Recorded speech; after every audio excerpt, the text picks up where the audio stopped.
ప్రతిపక్ష నాయకుడు ఉన్న పెద్ద మనిషి 10 ఏళ్ళు ముఖ్యమంత్రి ఉండి ఫామ్ హౌస్కి పరిమితమై కొడుకుని అల్లుని రోడ్ల మీద వదిలిపెట్టి ఓ 10 మంది చిల్లరగాలను వదిలిపెట్టి ప్రభుత్వం మీద లేనిపోని అభండాలు వేస్తూ అవన్నీ ఒకవైపు.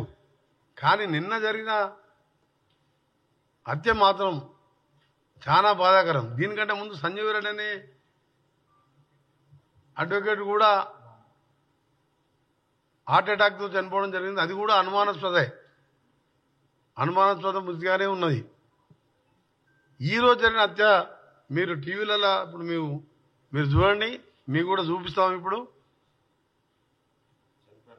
చనిపోయిన లింగమూర్తి భార్య కూతురు క్లియర్గా పోలీసులు ప్రజల సమక్షంలో ఈ హత్య 100కి 100 వాళ్ళు గంట వెంకటరమణారెడ్డి గారు చేపించిందే.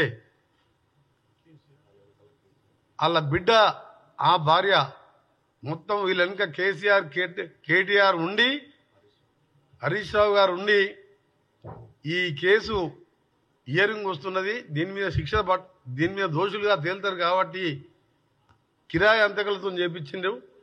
ఎవరు కూడా స్థానికులు ఇంత ధైర్యం చేయరని చెప్పి ఓపెన్గా భార్య బిడ్డ క్లియర్గా ఏడుస్తూ రోధిస్తుంటే నిజంగా ప్రతి ఒక్కరు కూడా చెల్లించిపోతున్నాం. ఇక తెలంగాణ 4 కోట్ల మంది ప్రజలు 4 కోట్ల మంది తెలవు వాళ్ళ డాటర్ తినండి మీరు ఎంత క్లియర్గా ఉన్నదో.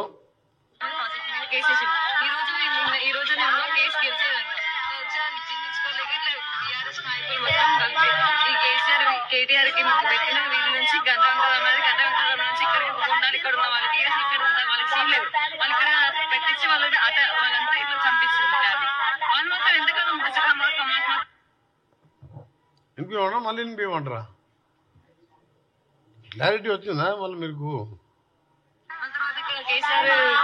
కేటీఆర్ కాళేశ్వరం మెగాడి ప్రాజెక్ట్ మీద కేసు వేసింది. ఈ రోజు నేను కేసు గెలిచేదంట జీర్ణించుకోలేక ఇట్లా బీఆర్ఎస్ నాయకులు మొత్తం కలిపి ఈ కేటీఆర్ కి పెట్టిన వీధి నుంచి గంట నుంచి ఇక్కడికి ఉండాలి. ఇక్కడ ఉన్న వాళ్ళకి సీన్ లేదు.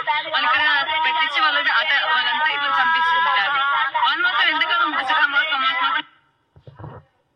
కేసీఆర్ కేటీఆర్ హరీష్ రావు వీళ్ళ మీద కేసు వేసినందుకు కక్ష కట్టి కార్యక్రమం చేసిందని చెప్పి ఆ అమ్మాయి క్లియర్ కట్గా చెప్తున్న విషయం. సామాజిక కార్యకర్తకు ఎవరు ఉంటారు ఆయనకు శత్రువులు చెప్పండి మీరు? ఆయన ప్రజాధనం 1,00,000 కోట్లు దోసుక తిన్నారని చెప్పి కోర్టులో సీరియస్గా ఫైట్ చేస్తుండ్రు. ఇంత అన్యాయంగా ఎక్కడ చూడలే. అదొక టీఆర్ఎస్ పార్టీకే. ఆ రోజుల్లో నీళ్లు పోసుకొని పెట్రోల్ లాగా యాక్టింగ్ చేసుకుంటూ అగ్గిపెట్టి దొరకలేదని చెప్పి అమాయకులని ఆ రోజు అమాయకుల యువకులనికి చావడానికి కారకులైండ్రు.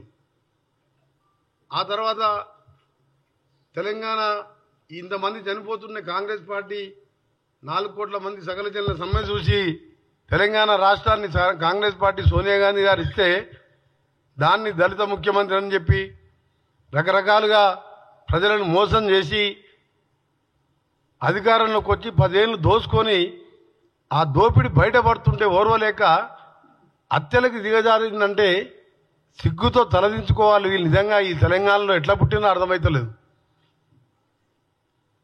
మీరు పోయిన ఎన్నికల ముందు చూశాను, వామన్ రావు గారు అడ్వకేటు వాళ్ళ వైఫ్ నడి రోడ్డు మీద డే టైం మర్డర్ చేసిండ్రు. మర్డర్ చేసిన వ్యక్తి ఎవరో అందరికీ తెలుసు. అక్కడ అతని మీద కేసు పెట్టకుండా సిగ్గు లేకుండా అతనికే టికెట్ ఇచ్చింది, మళ్ళీ ఎమ్మెల్యే టికెట్.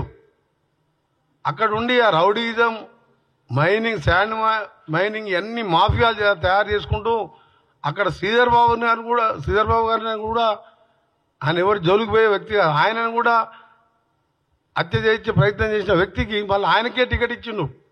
దేశమంతా రాష్ట్రం అంతా కోడే కూసింది. వామన్ రావు భార్య భర్తల హత్య కారకులు ఎవరు ఆయనకే టికెట్ ఇచ్చిండు. మళ్ళా జనగాంలో ఓ జడ్పీ వైస్ చైర్మన్ భర్త ఎండిఓ గారిని రామకృష్ణ గారిని మర్డర్ చేసిందని చెప్పి క్లియర్గా కమిషనర్ ఇప్పుడున్న హైడ్రా కమిషనర్ రంగనాథ్ గారి స్టేట్మెంట్ కూడా క్లియర్ కట్గా ఆ స్టేట్మెంట్ ఉంది. ఎవరు చెప్పించారు అంటే ఎటుపోతుంది తెలంగాణ? దీనికోసమైనా తెలంగాణ మనం తెచ్చుకున్నది.